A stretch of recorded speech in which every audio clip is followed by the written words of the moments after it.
Hillforts in Scotland are earthworks, sometimes with wooden or stone enclosures built on higher ground, which usually include a significant settlement, built within the modern boundaries of Scotland. They were first studied in the 18th century and the first serious field research was undertaken in the 19th century. In the 20th century there were large numbers of archaeological investigations of specific sites, with an emphasis on establishing a chronology of the forts. Forts have been classified by type and the military and ritual functions have been debated. They were introduced into Scotland during the Bronze Age from around 1000 BCE. The largest group are from the Iron Age, with over 1,000 hillforts, mostly below the Clyde Forth line, most of which were abandoned during the period of Roman occupation of Britain. There are also large numbers of vitrified forts, which have been subjected to fire, many of which may date to this period. After Roman occupation in the early Middle Ages, some hillforts were reoccupied and petty kingdoms were often ruled from smaller nucleated forts, using defensible natural features, as at Edinburgh and Dumbarton.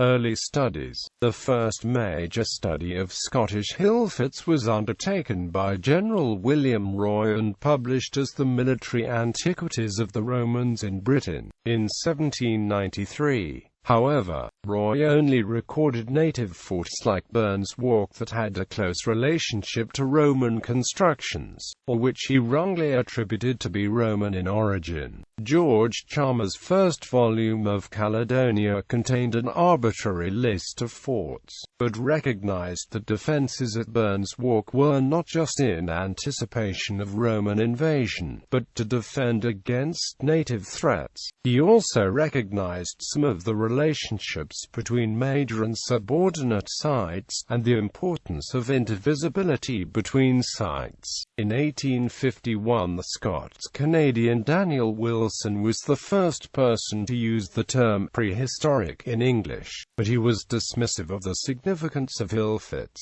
The first serious field research in Scotland was undertaken by David Christison, in the decade preceding his Rhind lectures of 1894.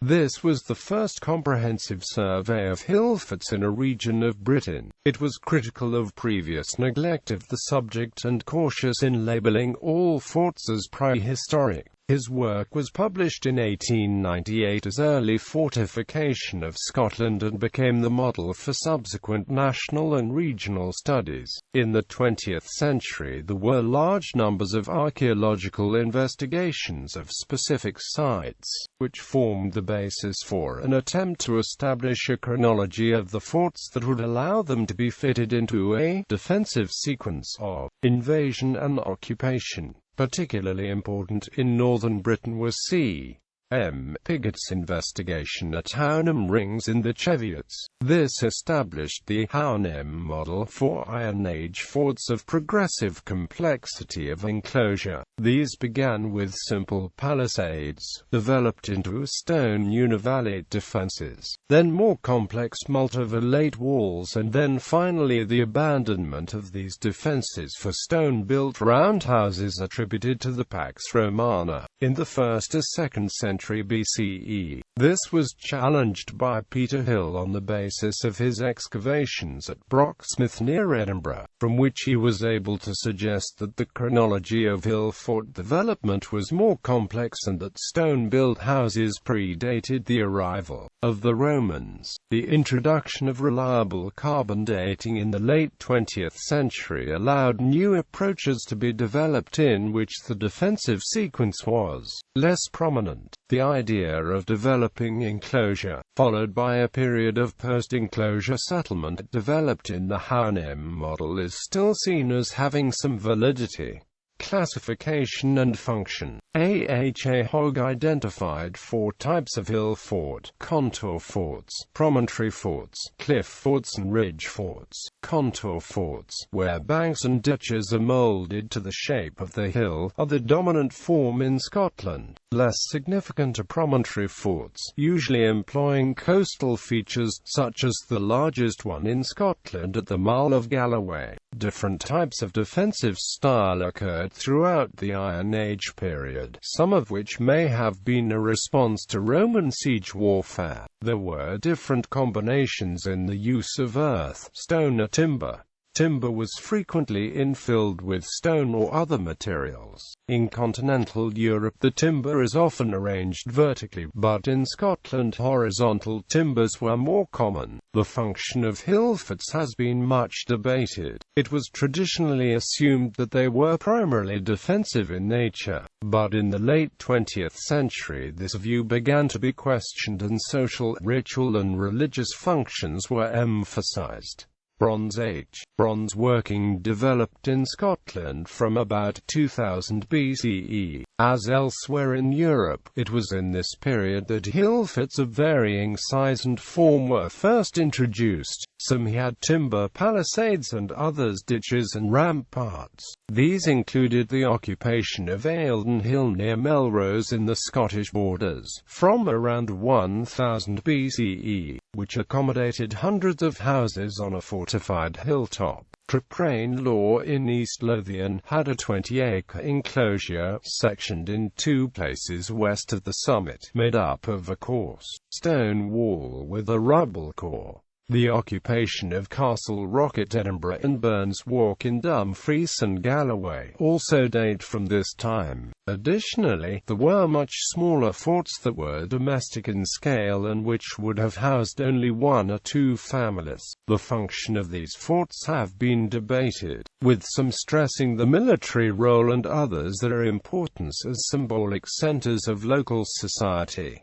Iron Age. From about 700 BCE iron working reached North Britain. There is evidence for about 1,000 Iron Age hillforts in Scotland, most located below the Clyde Forth line. The majority are circular, with a single palisade around an enclosure. They appear to have been largely abandoned in the Roman period, both in the occupied region and further north in the regions beyond Roman control. This may have been because of the threat posed by Roman incursions, which meant that concentrations of military and political force were vulnerable to incursions and siege. Archaeological evidence indicates that some were reoccupied after their departure. There are also numerous vitrified forts, the walls of which have been subjected to fire, which may date to this period, but an accurate chronology has proven to be evasive. When first noted in the 19th century, it was assumed that vitrification had been deliberately undertaken as part of the building process to harden walls,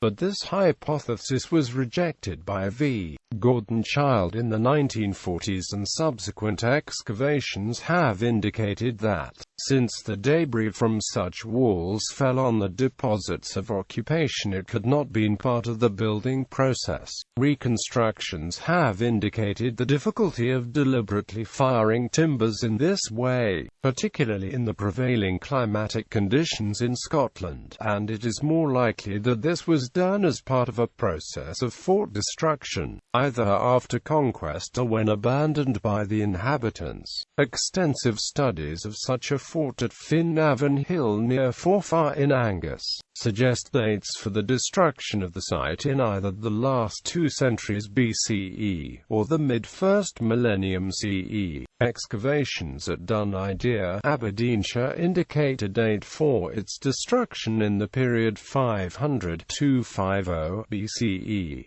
Early medieval. For the period after the departure of the Romans in the 5th century, there is evidence of a series of new forts. According to archaeologist Leslie Alcock, warfare was perhaps the principal social activity in early historic northern Britain, playing a major part in contemporary prose and poetry, and for this reason hill forts of this period have been commonly thought of as defensive structures designed to repel attack. Some became the centers of competing kingdoms. These were often smaller, nucleated constructions compared with those from the Iron Age, sometimes utilizing major geographical features, as at Edinburgh, which was probably the main fortification of the Brythonic kingdom of the god Odin, and Dumbarton Rock, who gave its Brythonic name of Alt-Elut to the kingdom that dominated the Strathclyde region in the post-Roman period. The northern British peoples utilized different forms of fort, and the determining factors in construction were local terrain, building materials, and politico-military needs. The first identifiable king of the Picts, Brydamach Maelchon, had his base at the fort of Craigfadrig near modern Inverness. The Gaelic over-kingdom of Dalriata was probably ruled from the fortress of Dunad, now near Kilmartin in Argyll and Bute.